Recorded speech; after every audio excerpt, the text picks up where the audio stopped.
Welcome to Blizzard Fire. We hope this video helps fire up your solution. In this video, I will show how to make Cambodian pickled vegetables. First, gather your fresh produce. Cucumbers, carrots, and Dakin radish are excellent choices for their crisp texture. Wash them thoroughly, then slice them thinly or julienne them into uniform pieces. This ensures even pickling.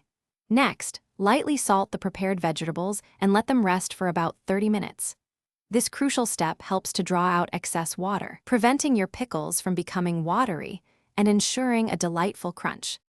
Now let's create the delicious pickling brine.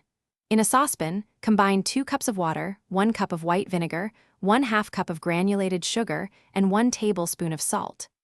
Bring this mixture to a gentle boil, stirring continuously until both the sugar and salt have completely dissolved.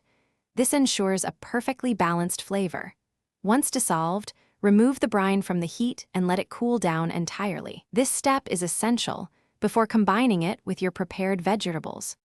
After the vegetables have released their water, rinse them thoroughly under cold water to remove excess salt, then pat them completely dry. This prevents your pickles from being too salty. Next, carefully pack your dried vegetables into clean, sterilized glass jars, ensuring they are snug but not overly compressed. Finally, pour the completely cooled brine over the vegetables, making sure every piece is fully submerged. This ensures proper pickling and preservation.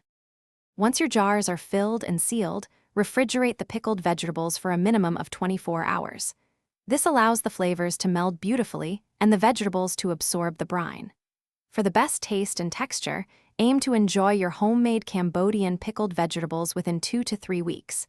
They make a fantastic, tangy, and crunchy side dish, perfect for complementing a variety of meals.